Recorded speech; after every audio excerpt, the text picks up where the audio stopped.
নমস্কাৰ।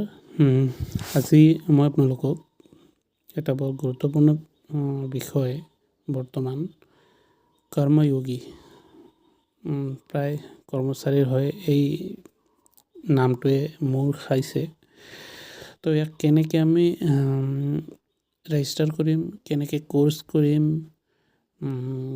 ইত্যাদি ইত্যাদি গোটেইখিনি তথ্য মই আপোনালোকক দিবলৈ চেষ্টা কৰিম। তাৰ বাবে আপুনি নিজৰ এণ্ড্ৰইড মোবাইলত প্লে ষ্ট'ৰটো চাৰ্চ কৰিব। প্লে ষ্ট'ৰ চাৰ্চ আপোনালোকে এই চাৰ্চ বটনত ক্লিক কৰাৰ পিছত সেই এপটোৰ নাম কৰ্ময়োগী এপ ওপৰতে আহিছে। যদি নাহে আপুনি গোটেইখিনি এনেকৈ মাৰি দিব কৰ্ময়োগী এপ বুলি। তো এই ধৰণে যিহেতু মোৰ ইয়াত ইনষ্টল আছে অলৰেডি, তো ইয়াত ডাইৰেক্ট অ'পেন আহিল। তো আপোনালোকৰ যদি ইনষ্টল নাই, ইনষ্টল কৰি দিব। ইনষ্টল কৰাৰ পিছত ছাইডত চাব অ'পেন বুলি এটা অপশ্যন পাব, অ'পেনত ক্লিক কৰি দিব। ধৰণৰ এটা পেজ খুলিব।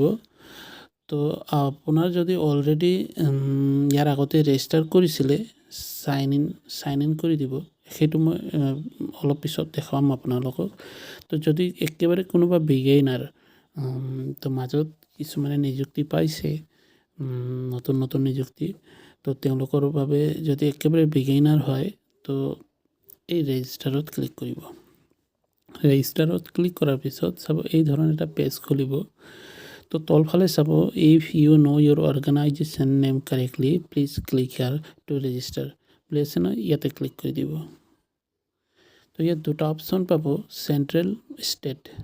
তো যিহেতু আমি ষ্টেট কৰ্মচাৰী বা ৰাজ্য চৰকাৰৰ কৰ্মচাৰী, তো ষ্টেটত ক্লিক কৰিম। হ'ল। তো ষ্টেটত ক্লিক কৰাৰ পিছত এই ধৰণৰ এটা ফিল আপ কৰিবলৈ দিব। ষ্টেটটো চিলেক্ট কৰিব, আছাম। ডিপাৰ্টমেণ্টটো চাব, নিজস্ব ডিপাৰ্টমেণ্টটো ইয়াত লিখি দিব। তো অসমত প্ৰায় সংখ্যক শিক্ষক কৰ্মচাৰী আছে। তো মই স্কুল এডুকেশ্যন ডিপাৰ্টমেণ্ট বুলি মাৰিব আপোনালোকে, স্কুল এডুকেশ্যন ডিপাৰ্টমেণ্ট। তাৰপিছত চাব এই বস্তুটো ভুল নকৰিব, এডুকেশ্যন ডিপাৰ্টমেণ্ট নহয়, স্কুল এডুকেশ্যন ডিপাৰ্টমেণ্ট বুলি মাৰিব। তো তাৰপিছত অৰ্গেনাইজেশ্যন চাব, যিহেতু আমি এলিমেণ্টাৰী এডুকেশ্যনটো মই চিলেক্ট কৰিলোঁ। ডেজিগনেশ্যনটো এছিষ্টেণ্ট টিচাৰ বুলি লিখি দিব ওপৰত চাৰ্জত, তাত ক্লিক কৰি দিল। হ'ল। তাৰপিছত মেইল আইডিটো, নিজৰ মেইল আইডিটো ইয়াতে ফিল আপ কৰি দিব।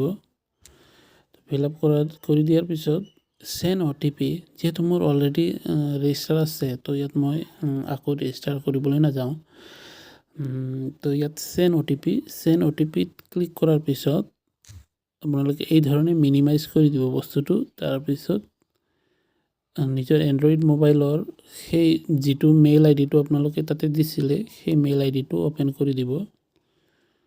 তো চাব, এয়া চাওক, ইয়াতে আপোনালোকে সেই OTPটো পাব, কৰ্ময়োগীৰ OTPটো এই মেইল আইডিত পাব। এই OTPটো আপোনালোকে লৈ ইয়াতে আহিব ফিল আপ কৰাৰ পিছত নেক্সট কৰি যাব। তো যিহেতু মোৰ ইয়াত অলৰেডি ৰেজিষ্টাৰ আছে, তো মই ইয়াত আকৌ ৰেজিষ্টাৰ কৰিব নাযাওঁ, মই একেবাৰে প্ৰিভিয়াছত যাওঁ। যিহেতু এতিয়া মোৰ তাৰপিছত আপোনালোকে কৰিব কি, ৰেজিষ্টাৰ কৰাৰ পিছত চাইন ইন কৰিব। চাইন ইন কৰাৰ পিছত আপোনালোকে দুই ধৰণে চাইন ইন কৰিবলৈ পাব, পাছৱৰ্ড দি, এটা OTP দি। তো মই ইয়াত OTP দি চাইন ইন কৰিম। 9854 চাওক, এয়া মই OTP দি এতিয়া মই ৰিকুৱেষ্ট OTP, মোৰ তাত OTP আহিব। সেই OTPটো ইয়াত মই ফিল আপ কৰিম। এইটো ৰেজিষ্টাৰ কৰাৰ পিছৰ কাম কিন্তু দেই। চাওক আহিল 596009 596009। তো মই ছাবমিটত ক্লিক কৰি দিম। চাওক অলৰেডি আপোনালোকে সোমাইছে কৰ্ময়োগীৰ এপত। এতিয়া আপোনালোকে অলপমান জাষ্ট আগবাঢ়িলে কোৰ্চ কমপ্লিট কৰিবলৈ পাব। আপোনালোকে একো কৰিব নালাগে ইয়াতে এই এক্সপ্ল'ৰ কণ্টেণ্ট বুলি আছে এক্সপ্ল'ৰ কণ্টেণ্টত ক্লিক কৰি দিব চাব ইয়াত এই ধৰণৰ কেইটামান কোৰ্চ আছে এই ধৰণে কোৰ্চ আছে ইয়াৰ পৰা আপোনালোকক যিটো ভাল লাগে মিনিমাম আপোনাৰ ডিপাৰ্টমেণ্টে কেইটা কোৰ্চ কৰিবলৈ দিছে তো সেই ধৰণে কোৰ্চটো কমপ্লিট কৰিব কি এতিয়া এই কোৰ্চটো মই কমপ্লিট কৰিছোঁ চাওক ডাউনলোড চাৰ্টিফিকেট আহিছে তো মই এই বন্যাটো আপোনালোকক কেনেকৈ কমপ্লিট কৰি মই দেখাই আছোঁ আছে যদি আপোনালোকে ভাবে যে একেবাৰে শুদ্ধকৈ বা একেবাৰে জেনুইনভাৱে কোৰ্চটো কৰিম আপোনালোকে এই বস্তুটো শুনিব লাগিব ইয়াত ভিডিঅ' আকাৰে কিছুমান তথ্য কৈ থাকিব বানপানীৰ মন্দিৰলৈ আপোনালোকক স্বাগতম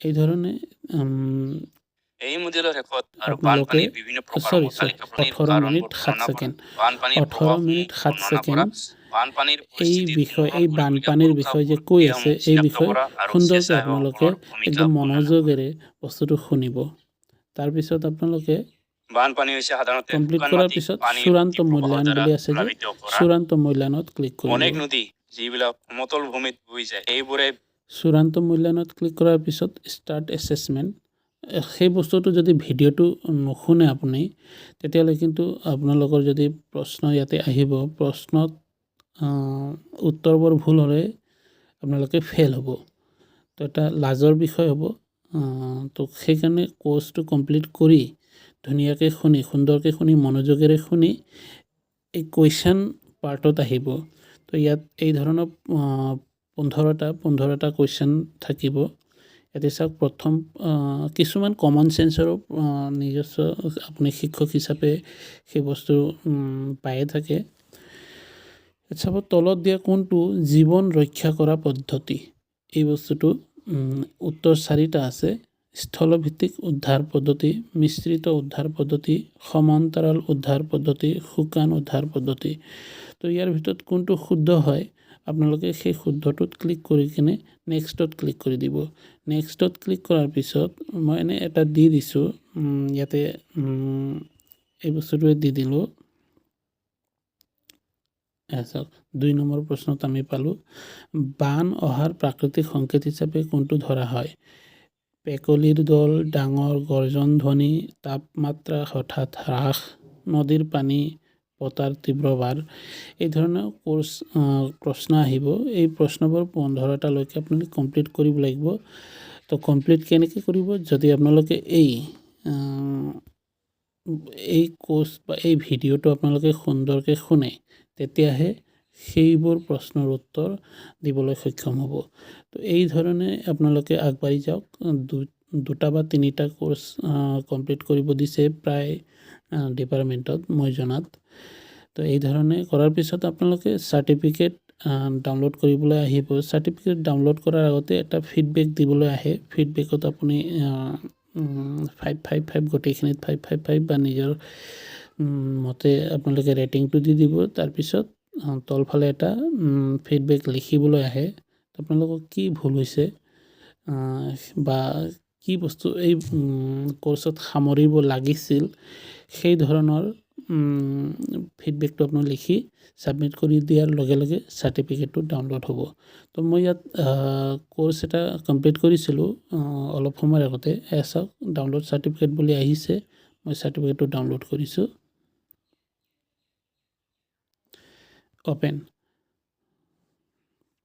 PDF-ত কোৰ্চটো চাৰ্টিফিকেটটো ডাউনলোড হ'ব তো এই ধৰণে চাওক এই চাৰ্টিফিকেটটো মই পাইছোঁ কৰ্ময়োগীৰ পৰা বিষয়টো আছিল খৰাং আছিলে কিন্তু কৰ্ময়োগী এপত অসমীয়া ভাষাৰ একেবাৰে শ্ৰাদ্ধ পাতি দিছে তো বহুতখিনি ভুল আছে সেইটো ফিডবেকে মই এই এই কৰ্ময়োগী এপত পঠাই দিছোঁ আপোনালোকে এনেকৈ নিজৰ কোৰ্চটো কমপ্লিট কৰিব পাৰিব তো এই বিষয়ে যদি অধিক জানিব আছে তো মোক ডিৰেক্টলি কণ্টেক্ট কৰিব পাৰে মই নিজৰ নম্বৰটো আপোনালোকক কমেণ্ট বক্সত শ্বেয়াৰ কৰিম ধন্যবাদ